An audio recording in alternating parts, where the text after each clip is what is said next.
Maintenant, nous allons créer un modèle pour notre, pardon, pour notre shopping item. Pour cela, il faut aller à app, créer un dossier modèle dans lequel vous créez un autre dossier qui s'appelle item, c'est-à-dire élément. Et dans et dans ce dossier-là, vous créez un item.modèle.ts. Donc, je vais créer une interface qui représente un élément.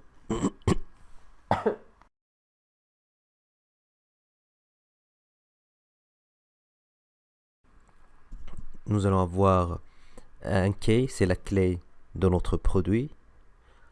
Je vais vous expliquer par la suite à quoi sert le point d'interrogation. Nous avons le nom de notre produit, de notre élément, la quantité de l'élément dans notre shopping list et le prix, c'est-à-dire price. Donc, voilà à quoi ressemble un élément. Nous avons le key, le name, le quantity and price. Par la suite, vous allez à shoppingitem.ts et ici je vais créer un item, un objet item, donc item de type item, name, je vais l'initialiser par une chaîne de caractères vide, quantity 2.0 et le prix égal à 0 aussi. Donc je dois importer item à partir de model /item/item.model.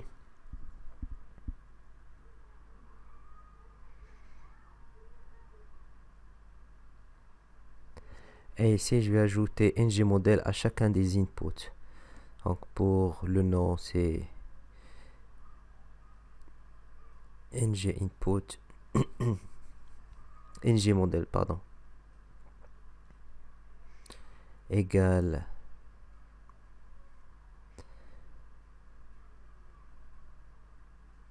item.name. Là je vais copier la même chose pour l'appliquer à quantité en remplaçant name par price, par quantity, et pour le prix la même chose en remplaçant par price. Donc ici je reviens pour mettre undefined pour quantité et pour le prix. C'est par exemple si je veux pas initialiser ou avoir une valeur par défaut à mes éléments que je vais ajouter à Firebase. Par la suite, je vais créer un service, un dossier services, dans lequel je vais créer un autre dossier que je vais donner le nom shopping item. Et dans ce dossier, shopping list, et dans ce dossier, je vais ajouter un fichier que je vais appeler shoppinglist.service.ts.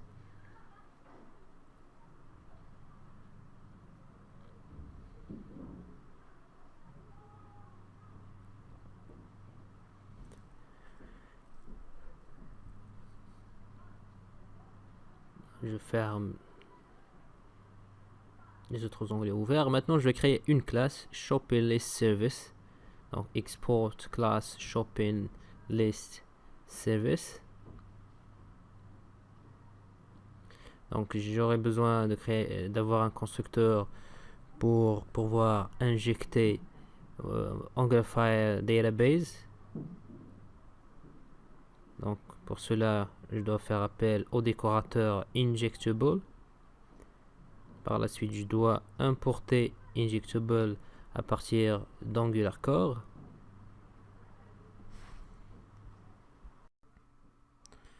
Donc après, ce que je vais faire, c'est que je vais créer une référence à notre base de données pour dire à AngularFire quelle partie d'Angular de Firebase nous intéresse. Donc private shopping list égale à shopping list.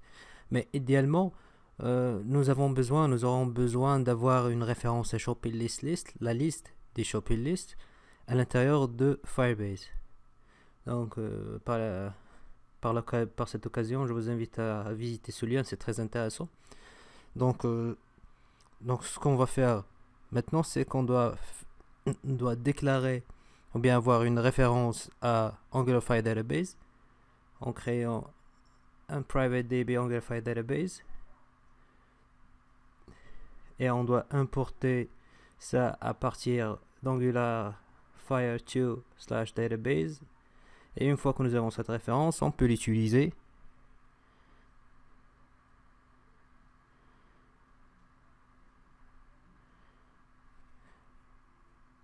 pour avoir la liste des shopping lists.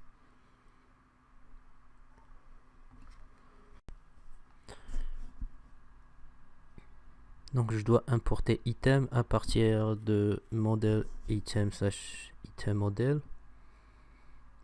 Et après je vais créer deux méthodes. Une première méthode get shopping list pour avoir la liste des shopping list. Return this.shopping list reference. Et une deuxième méthode add shopping list pour ajouter un élément à un item, un élément à notre shopping list. Donc return this.shoppinglistReference.push et l'item entre parenthèses. Voilà, donc je vais aller à appmodel.ts pour enregistrer mon service. Shopping list service.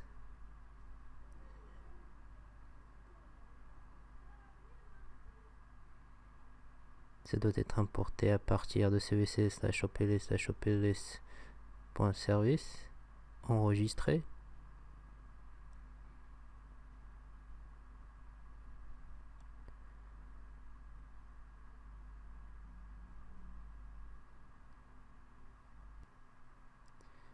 Après, je vais aller à add shopping item.ts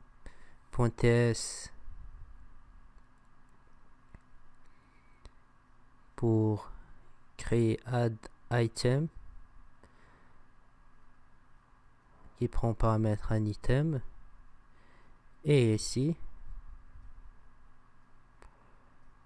je dois ajouter un private shopping, une référence à shopping list service.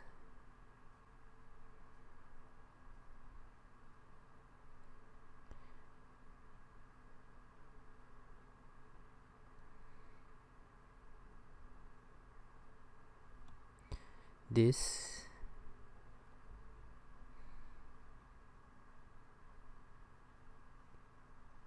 .shopping, la référence de shopping list service, add item et l'item. Donc si seulement j'ai fait appel à la méthode que j'ai créée dans la classe service, then reference console.log, et ici je vais afficher à la console la clé d'insertion renvoyée par Firebase. Donc une fois que j'ai ajouté un élément à ma base de données, je veux qu'il m'envoie cette référence ou bien la clé. Après, j'ajoute un bouton dans shopping add shopping item.html. Une fois que je clique sur le bouton ajouter, je veux faire appel à cette méthode. Donc je relance Ionic Lab.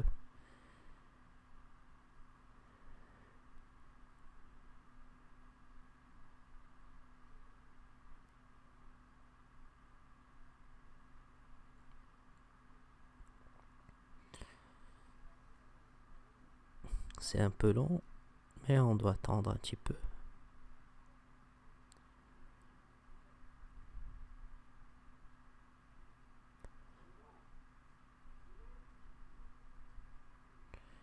Là, je vais cliquer sur plus. Ici, je vais essayer d'ajouter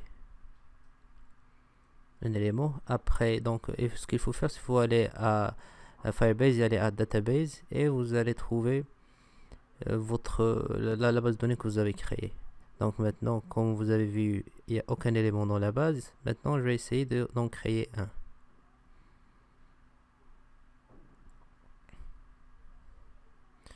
Là, je vais vous montrer que c'est un real-time add. Donc ça s'ajoute en temps réel. Vous allez le voir sur le champ une fois que je l'ajoute dans mon application et automatiquement ajouté à Firebase est affiché. Pas la peine de rafraîchir la page. Donc je vais créer un élément, par exemple un iPhone X,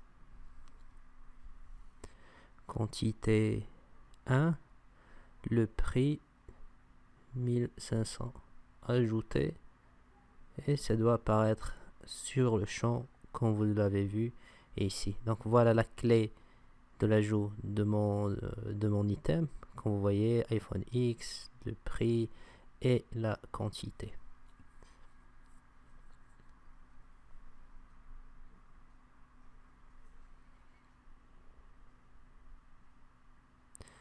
Donc ici, vous cliquez sur F12 sur Google Chrome pour voir la clé. Comme vous voyez, voilà la clé que j'ai affichée.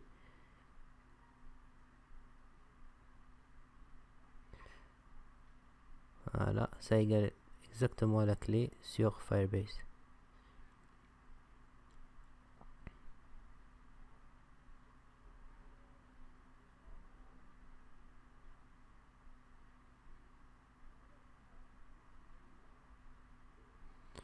Par exemple, vous pouvez ajouter quelque chose d'autre comme HP EliteBook.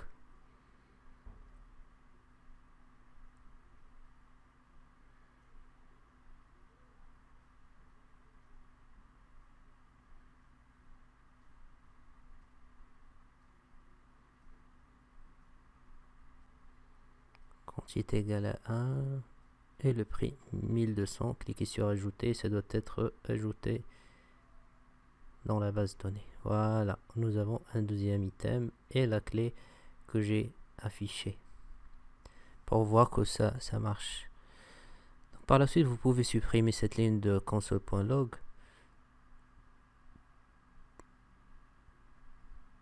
Voilà, donc c'est tout ce qui concerne cette vidéo.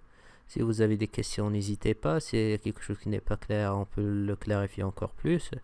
Merci de nous avoir suivis. Avant de sortir, je vous invite à s'abonner à notre chaîne YouTube, de nous rejoindre sur Facebook, Twitter, Google+.